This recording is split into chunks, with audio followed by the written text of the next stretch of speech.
Hello bachcho, let's read the question. The question says a toroidal solenoid with an air core has an average radius of 15 centimeter, area of cross section 12 centimeter and 1200 tons. Obtain the self-inductance of the toroid. Ignore field variation across the cross section of the toroid. तो बच्चों यहाँ पर आपको toroid के लिए self inductance का formula अगर clear है तो इजीली इस क्वेश्चन को सॉल्व कर सकते हैं। तो यहाँ पे बच्चों इस क्वेश्चन को सॉल्व करने के लिए आपका जो की कंसेप्ट हो जाएगा, जो की concept is self inductance of a toroid clear होना चाहिए बच्चों आपको, ठीक है। Self inductance of toroid. What is toroid? तो टोरॉइड क्या होता है बच्चों? टोरॉइड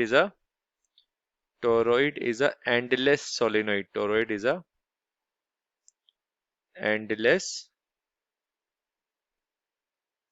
सोलेनोइड, ठीक है।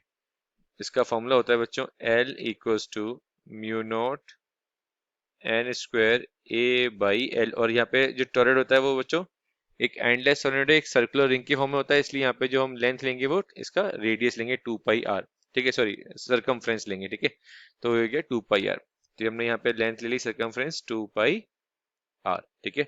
और कैपिटल एल क्या होता है बच्चों? ये सेल्फ इंडक्टेंस का सिंबल होता है।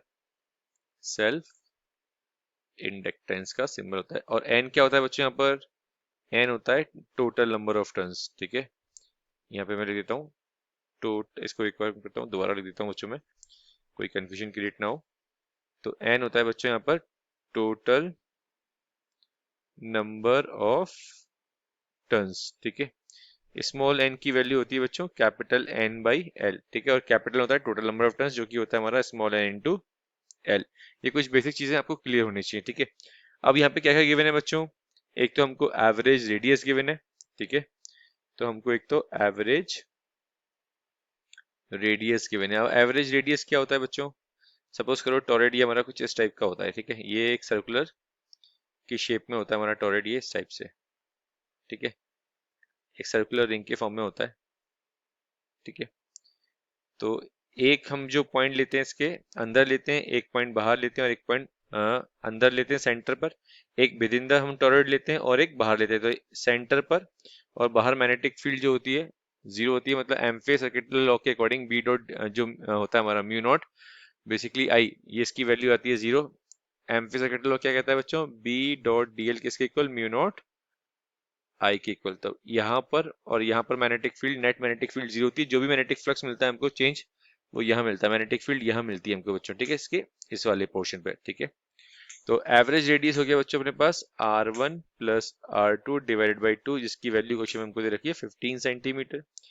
क्रॉस सेक्शन एरिया बच्चों हमको दे रखा है यहाँ पर 12 सेंटीमीटर स्क्वायर। और यहाँ पे नंबर ऑफ टर्न्स हमको कितने रखे बच्चों? 1200। तो ये फॉर्मूला हम यूज करेंगे, इजीली हम कैलकुलेट कर सकते हैं, ठीक है। तो ये वैल्यू आ जाएगी बच्चों अपने पास यहाँ पर L equals to mu naught की वैल्यू पहले मैं एक बार फॉर्मूला लिख देता हूँ, mu naught N square A by L. Mu naught की वैल्यू क्या होती है बच्चों? 4 pi into 10 to the power minus 7, ठीक है। और L किसके इक्वल था बच्चों हमारा? 2 पाई आर। तो यहाँ पे हम लिख देंगे 2 पाई आर, ठीक है।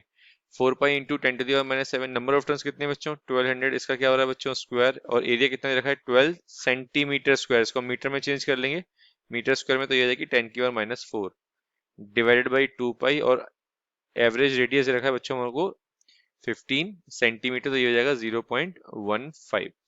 इसको सॉल्व करना है तो ये 2 पाई से 4 पाई कैंसिल हो जाएगा 2। इसको जब हम फाइनल सॉल्व करेंगे तो एल की वैल्यू हो जाएगी 0.000023, ठीक है, हेनरी। इसको आप मिली हेनरी में लिख सकते हैं बच्चों। ये वैल्यू हो जाएगी 2.3 मिली हेनरी, ठीक है। तो ये वैल्यू आ गई अपने पास बच्चों 2.3 मिली हेनरी, ठीक है। तो फाइनल आंसर इस क्वेश्चन का होगा बच्चों 2.3 मिली हेनरी के टर्म में, और हेनरी के टर्म में 0.000 4 बार 0 2 3 हेनरी, ठीक है। So this is your final answer of this question. I hope you understood well. Best of luck.